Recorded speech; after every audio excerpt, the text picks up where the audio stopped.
aku Hilda. Di video kali ini, aku bakalan ngelanjutin segmen dan juga konten aku yang bercerita tentang storytelling Ibunda Zainab binti Jahsy.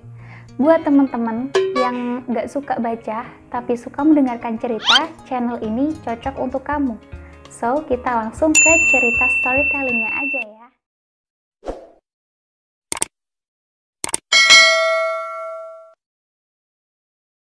Imam Az-Zahabi mengatakan bahwasanya Ibunda Zainab binti Jahsy adalah sosok yang penuh dengan ketakwaan, kewaraan, kedermawanan, dan juga kemuliaan. Begitu juga dengan ucapan Abu Nuaim bahwasanya ia mengatakan bahwa Ibunda Zainab binti Jahsy adalah sosok yang sangat mulia, sosok yang sangat dermawan, dan sosok yang sangat patuh dan beribadah kepada Allah Subhanahu wa taala. Silsilah dari keluarga Zainab binti Jahsy yang memiliki saudara-saudara yang sangat terkenal di dalam sejarah Islam. Yang pertama adalah Abdullah bin Jahsy. Kemudian saudara perempuannya yang bernama Hammah binti Jahsy. Nah, Zainab binti Jahsy ia adalah sosok sepupu dari Rasulullah SAW yang tergabung di dalam kakeknya yang bernama Abdul Muthalib dan bibinya yang bernama Abu Umaymah. Lalu saudara dari ibu yang bernama Hammah dan juga itu Zainab binti Jahsy lahir pada saat 33 tahun sebelum Rasulullah diangkat menjadi seorang rasul. Ia memiliki saudara yang bernama Abdullah bin Jahsy, dan Abdullah bin Jahsy ini adalah sosok yang sangat cepat menanggapi kondisi masyarakat sekitar. Terutama ia sangat memperhatikan gerak-gerik Muhammad kecil pada saat itu. Ia benar-benar memperhatikan sikap dan juga perangainya, tutur katanya yang sangat indah, juga baik dan juga budi pekertinya yang sangat mulia. Pada saat itu ia telah memeluk agama Islam yang ada dan dibawa oleh para nabi terdahulu. Ini adalah sebuah titik permulaan di mana saudara laki-laki Zainab binti Jahsy ia mau memeluk agama Islam bersama dengan Rasulullah yang mengajaknya untuk masuk ke dalam Islam. Pada saat itu ia langsung memberikan dan juga menceritakan bahwasanya dirinya telah mengislamkan diri kepada kaum kafir Quraisy dan juga kepada saudara-saudaranya yang masih memeluk agama leluhur. Kemudian pada saat itu kondisi masyarakat kaum muslimin yang masih lemah, yang masih tidak memiliki harta, ia benar-benar disiksa dan juga diancam oleh para pemuka kaum kafir Quraisy. Dan pada saat itu mereka benar-benar kesulitan dan mengadu kepada Rasulullah bahwasanya mereka tidak mampu dan juga tidak kuat untuk menahan semuanya. Namun dengan segala upaya dan juga keimanan yang telah terpatri di dalam hati Rasulullah dan juga iman yang sudah terpatri di dalam hati para kaum muslimin, mereka menguatkan diri untuk juga Rasulullah mengizinkan kepada keluarga Jahsy yang ada Zainab binti Jahsy, Hammah binti Jahsy, Abdullah bin Jahsy, dan juga Ahmad bin Jahsy. Mereka diizinkan untuk hijrah ke Madinah lantaran mereka mendapatkan siksaan dan juga cercaan dari para kaum kafir Quraisy. Setelah mereka sampai di kota Madinah, Allah Subhanahu wa taala memuji para kaum Ansor yang telah menerima dan juga mengutamakan dan menghormati para kaum muhajirin yang datang pada saat itu.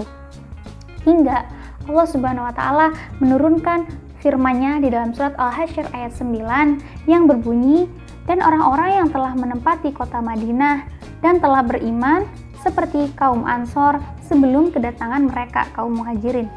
Mereka mencintai orang yang berhijrah kepada mereka, dan mereka tiada menaruh keinginan dalam hati mereka terhadap apa-apa yang telah diberikan kepada kaum muhajirin, sekalipun mereka memerlukan apa yang telah diberikan kepada mereka, kepada para kaum muhajirin.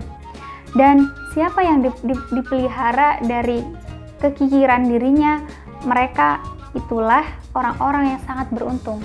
Surat Al-Hasyr ayat 9. Pada saat itu, Ibunda Zainab binti Jahsy benar-benar menginginkan bahwasannya ia ingin menjadi seseorang yang sangat baik, seseorang yang sangat dermawan, karena ia memiliki visi dan juga misi bahwasannya apa yang akan ia tanam di dunia, maka ia akan meraihnya di akhirat kelak. Sebuah kesabaran dan juga ketabahan yang harus dijunjung tinggi dari perangai Abu Sufyan yang pada saat itu ia ingin menjual rumahnya yang berada di kota Mekah. Karena ia ingin membawa bekal yang banyak pada saat sampai di kota Madinah. Dan pada saat ia kembali ke kota Mekah, ia ingin membeli lagi rumah yang telah ia jual. Allah Subhanahu wa Ta'ala melarang kepada hambanya untuk mengambil kembali harta yang telah dijual, harta yang telah diberikan di jalan Allah, dan mengambil kembali untuk kepentingan pribadinya. Setiap mukmin harus patuh kepada Rasulullah dan juga Rasulnya.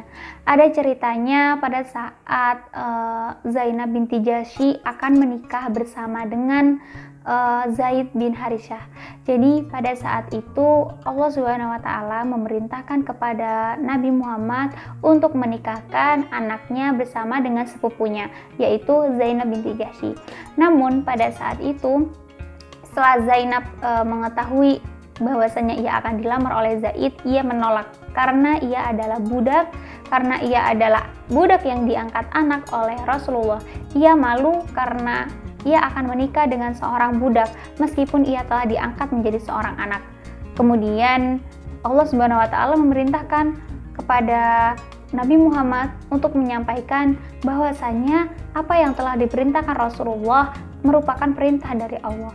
Kemudian Ibunda Zainab binti Jahsy berpikir sebentar, bermalam untuk memikirkan apa yang akan ia putuskan kepada Rasulullah keesokan harinya. Dan ia mau menerima lamaran dari Zaid bin Harithah. Pada saat itu ia benar-benar merasa hanya ingin membahagiakan Rasulullah. Mahar yang diberikan oleh Zaid bin Harithah kepada Zainab binti Jahsy adalah 10 dinar emas, 60 dirham, kemudian seperangkat pakaian, seperangkat alat sholat, dan juga 10 mud kurma dan juga gandum. Itu semua diberikan oleh Rasulullah kepada Zaid bin Harithah untuk diberikan kepada Zainab binti Jahsy. Setelah pernikahan mereka berlangsung beberapa bulan, namun kondisinya tidak baik-baik saja. Ada beberapa masalah-masalah yang selalu datang di dalam rumah tangga mereka, hingga Zaid bin Harithah menceritakan kepada ayahanda bahwasanya ia ingin menceraikan sang istri Zainab binti Jahsy. Pada saat itu Rasulullah tidak ingin mereka bercerai karena ia ingin mempertahankan pernikahan anaknya. Maka Rasulullah memerintahkan untuk bersabarlah dan pertahankanlah istrimu sehingga kalian tidak bercerai-berai. Hingga pada suatu ketika Allah Subhanahu wa Ta'ala menurunkan firman-Nya untuk menyetujui perceraian di antara keduanya, Zainab binti Jahsy dan juga Zaid bin Harithah. Pada saat itu Allah Subhanahu wa Ta'ala ingin mengumumkan kepada seluruh kaum muslimin bahwasanya tradisi Arab yang telah menjamur dan juga yang telah beranak pinak, seperti tidak mengharamkan istri dari anaknya untuk dinikahi oleh ayahnya, dan menghilangkan tradisi tabani yang telah menjamur dan merasuk ke dalam masyarakat Arab pada saat itu. Apa sih tradisi tabani itu? Tradisi tabani adalah mengangkat anak dan menyamakan seperti anak kandung sendiri. Pada saat itu Rasulullah sangat malu karena ia akan menikahi istri dari anaknya, hingga Allah Subhanahu wa Ta'ala sendirilah yang mengungkap apa yang telah disembunyikan oleh Rasulullah pada saat itu, yaitu rasa malunya apabila ia menikahi anaknya sendiri. Hingga Allah Subhanahu wa Ta'ala mengizinkan mereka untuk bercerai, Zaid bin Harithah dan juga Zainab binti Jahsy. Allah Subhanahu wa Ta'ala mengizinkan perceraian mereka, hingga Allah sendirilah yang mengungkap kepada seluruh kaum muslimin bahwasanya tradisi ini bukanlah tradisi yang baik untuk kaum muslimin, dan tradisi ini harus segera dihapuskan dengan menikahkan Rasulullah dengan sepupunya. Pada saat itu, setelah masa iddahnya selesai, Rasulullah menyuruh Zaid bin Harithah untuk menyampaikan niat dan juga maksudnya kepada Zainab binti Jahsy. Pada saat itu ia sedang mengaduk roti di dalam rumah dan ingin membuatkan kue untuk ibunya. Lalu kemudian Zaid bin Harithah datang. Ia tidak kuat dan juga tidak sanggup melihat kondisi Zainab binti Jahsy pada saat itu. Pada saat itu Zainab binti Jahsy mengatakan bahwasanya ia ingin menceritakan dulu terhadap Tuhannya. Ia ingin beribadah dulu dan sholat istikharah. Apakah ia harus menerima ataupun menolak? Pada saat itu Zaid bin Harithah kembali ke rumah Rasulullah dan menyampaikan apa yang telah dikatakan oleh Zainab binti Jahsy. Lalu kemudian Rasulullah datang dan masuk ke rumah Zainab binti Jahsy pada saat itu. Hingga Rasulullah meminta sendiri Zainab binti Jahsy dan juga melamarnya langsung. Pada saat itu turunlah ayat hijab bahwasannya kita tidak diperbolehkan untuk masuk ke rumah Rasulullah tanpa seizin dari Rasulullah. Di dalam surat Al-Ahzab ayat 33 bahwasanya janganlah kamu memasuki rumah-rumah Nabi kecuali bila kamu diizinkan untuk makan dengan tidak menunggu-nunggu waktu masak. Tetapi jika kamu diundang, maka masuklah. Dan bila kamu selesai makan, keluarlah tanpa asyik memperpanjang percakapan. Sesungguhnya yang demikian itu akan mengganggu Nabi, lalu Nabi malu kepadamu untuk menyuruh kamu keluar. Dan Allah tidak malu menerangkan apa yang sebenar-benarnya. Demikian cerita Ibunda Zainab binti Jahsy part pertama, dan aku bakalan bikin part kedua. Semoga teman-teman suka dengan video storytelling aku. Semoga kita bertemu besok untuk mendengar cerita selanjutnya, cerita part kedua dari Zainab binti Jahsy.